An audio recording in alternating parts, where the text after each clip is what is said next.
Bonjour, je voulais vous parler des palatalisations. Alors, pourquoi est-ce qu'on parle au pluriel?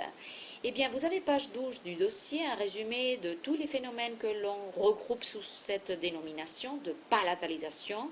Le résultat va être très différent en fonction de la consonne et de sa position dans le mot. En principe, les linguistes sont d'accord pour parler de vraie palatalisation lorsqu'il y a un renforcement de l'articulation. Alors la consonne renforcée formera une entrave. À partir du IIe siècle, ce renforcement donc indique que le parlant traîne un peu cette prononciation, ce qui expliquera le dédoublement à partir du Ve siècle. Vous avez ici un résumé. Une palatalisation est une influence que subit une consonne au contact d'une voyelle palatale, comme I, E, le iode aussi, et plus tard le A. Et normalement, cela produit une élévation de la langue vers le palais dur. C'est le point où s'articule le iode. Et de fait, on va voir comme certaines consonnes dans ces conditions dégagent des iodes vers l'avant. On voit le cas, par exemple, de montagna, ici, montagna, montagna, c'est le gène français, la ñ espagnole ou le G mouillé italien. De fait, on parle de mouillure. Dans ce cas-là, la consonne est palatalisée ou mouillée. Ce sont les cas de centum, gente, sang, Jean, carru, gamba, char, jambe, fortia force, rationem, raison. Alors, dans la plupart des cas, on retrouve la même suite de changements.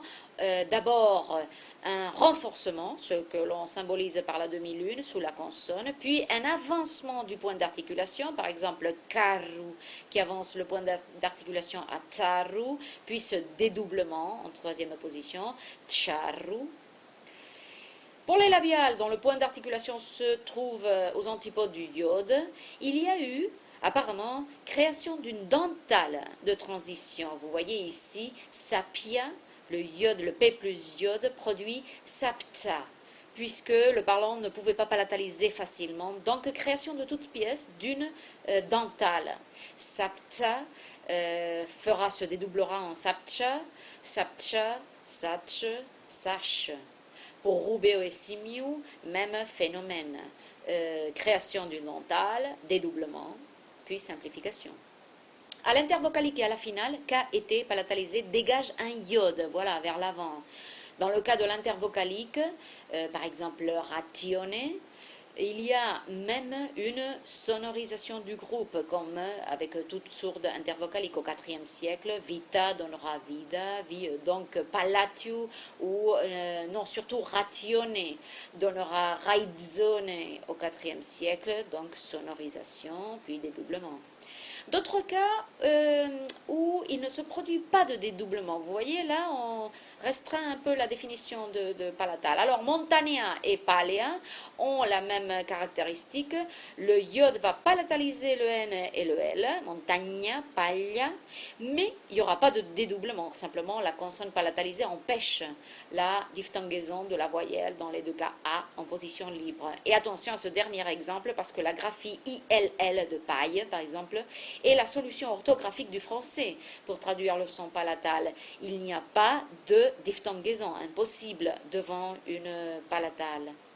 Après S et R, le point d'articulation aussi sont trop éloignés du iode, mais dans ce cas-là, comme pour le cas de labial, il n'y a pas de consonne de transition et la palatalisation est plus brève. Regardez ici nausea, naus.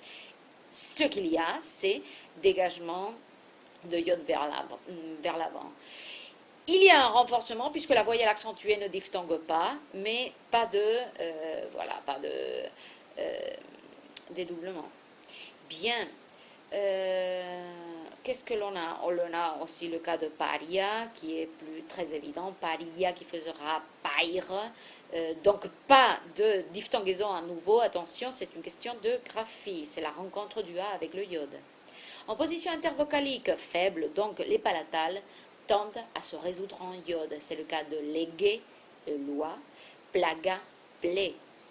Alors, On continue à avoir cette prononciation renforcée, ce qui explique que les voyelles accentuées en position libre n'ont pas diphtongué.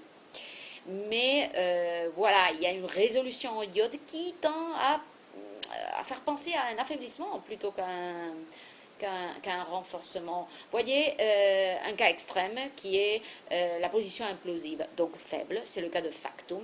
La consonne directement tend à se résoudre en iode. Et là, on voit mal le renforcement parce que c'est plutôt un affaiblissement. De fait, la suite KT se prononcer comme une jota faible, douce, c'est pas factu, mais fartu. Et ce son, ce ri, va se transformer en iode. Jusqu'au point que certains linguistes, dans ces cas-là, parlent de fausse palatalisation. De même, on aura les exemples de coxacuis, laxatles, tectutois, frère d'afroide. On résume? Eh bien, entre le 2e et le 5e siècle, à consonne suivie d'une consonne plus, pardon, E, I, A ou iode, présenteront la même suite d'événements, consonne palatalisée, donc renforcée, changement du point d'articulation, dédoublement à partir du 5e siècle. Et cette suite se conserve tout le long du Moyen-Âge, jusqu'au 13e, où il y a réduction du groupe palatal par chute de l'élément dental. Donc, glace, glace, glace. En position intervocalique finalement ou implosive, qui sont plus faibles, il y a dégagement ou directement transformation en iode, comme dans le cas de légué, layé. Finalement, vous avez page 17, page 17 du dossier, un résumé du point de vue du 5e siècle, donc de cette décomposition des palatales. Vous avez là, c'est le même cas pour A, même si cela se produit au 5e, donc un peu plus tard. Le K avancera le point d'articulation à ta, qui se dédoublera en tcha, chèvre. Et on vous rappelle, passage de iode en avant dans les groupes plus iode, pariam, pair. Un conseil général, cherchez toujours dans les tableaux pages 50 et suivantes des cas semblables à celui que vous analysez. Cela va dépendre beaucoup de la voyelle qui précède, qui suit, de la consonne qui précède, qui suit. Voilà, merci de votre attention.